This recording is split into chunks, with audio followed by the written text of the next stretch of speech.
11월 27일 새벽기도 시작하도록 하겠습니다. 어제 받았던 강단 말씀 믿음의 영웅들이라는 제목으로 말씀 다시 확인해 보도록 하겠습니다. 세상의 영웅들은 대단한 일을 했던 사람들이 아니고 죽은 자들이었습니다. 그러니 살려고 그랬고 살아남으려고 했습니다. 실제로 우리는 영웅이 필요하고 또한 되고 싶어 합니다.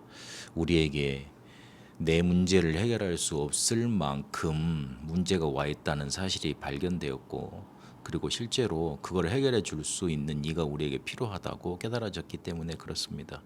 그런데 정작 내 문제가 뭔지 모르고 있습니다. 내가 있어야 될 자리에 있지 않고 나도 모르는 저주와 재앙 속에 붙잡혀 있고 이유 없이 당하고 있는 게 내 문제입니다. 창세기 3장, 로마서 3장, 요한복음 8장에서 내 문제를 하나님 떠나서 지옥 갈 수밖에 없다. 지옥에 놓이게 됐다. 죄 속에 빠지게 됐다.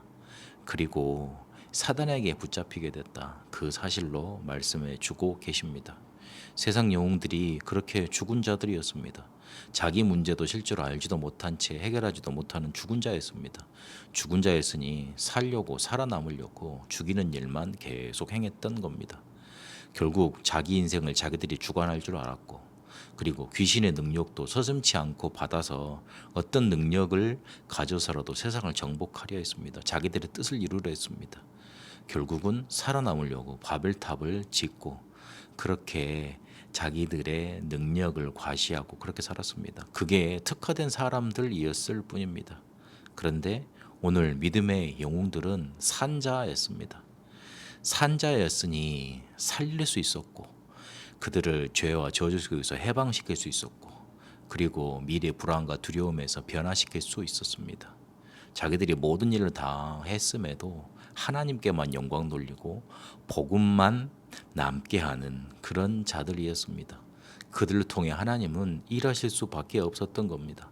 그들이 가졌던, 그리고 그들이 믿었던 믿음은 무엇이었습니까? 바라는 것들의 실상이었습니다. 우리가 바라는 것들은 거의 다 허상입니다. 그냥 의식주에 관한 것들만 바라고 살 뿐입니다. 그런데 자세히 쳐다보면 그게 허상입니다. 지나갔던 것들입니다. 내가 좋은 옷 입고 좋은 데 살고 좋은 거 먹는 거 다 지나가는 것들입니다. 있다가도 없어지는 것들입니다. 그래서 그거는 우리가 바라야 될 진짜 실상이 아닌 겁니다. 진짜는 하나님의 나라입니다. 하나님의 나라가 우리에게 임해야지만 하나님의 축복이 우리에게 임하고 우리는 살 수 있습니다. 그리고 보이지 않는 것들의 증거라 그랬습니다. 우리는 상상의 것을 믿는 게 아닙니다. 실제로 존재하는 영적인 존재들, 실제로 존재하시는 하나님, 그분을 믿는 겁니다. 그렇게 믿음의 증거를 가지고 있는 겁니다. 그리고 하나님은 말씀으로 이 모든 것을 창조하셨습니다. 지금 우리가 보이는 것들이 그냥 드러나는 것, 나타나는 것으로 된 게 아닙니다. 하나님의 말씀으로 있으라 해서 된 겁니다. 우리는 그 사실을 믿는 겁니다. 그래서 이 믿음을 가졌던 증인들은 미리 응답을 받았습니다.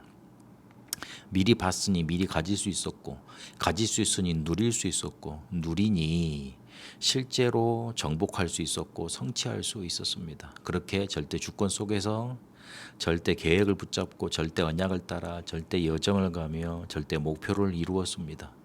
정확한 말씀이 그들에게 임했고 재앙 막는 말씀 권세를 붙들었고 24, 25 영혼의 축복을 누렸고 실제로 창조의 능력 가지고 보좌의 작품을 만들어가는 사람이었습니다. 그러니 그들을 막을 수 없었습니다. 하나님은 이 사람들을 통해 세상을 변화시켰습니다. 사단이 어떻게든 복음 가진 자 나오면 망가뜨리려고 무너뜨리려고 죽이려고 했습니다. 그러나 그들의 목숨은 앗아갈지언정 복음 가진 자 막을 수 없었고 그들 속에 있는 복음은 절대 막을 수가 없었습니다. 하나님은 그 믿음 가진 복음 가진 소수를 사용해 세상을 변화시키고 살렸던 겁니다. 그러면 우리는 그렇게 대단한 일을 해야 됩니까? 아닙니다. 그런 대단한 믿음을 가져야 됩니까? 아닙니다. 부르심 자체로 남은 자고 그 남은 자로 부르셔서 순례자의 길을 가게 하시면서 많은 일들을 겪게 하시겠지만 모든 것들이 과정이고 여정입니다. 우리는 눈에 보이지 않고 누가 알려주지 않는 흑암 세력을 정복하는 정복자로 서게 될 겁니다. 그래서 정확한 언약 붙잡아야 됩니다. 하나님은 축복하시려고 기회로 주셨는데 우리는 자꾸 문제라고 합니다.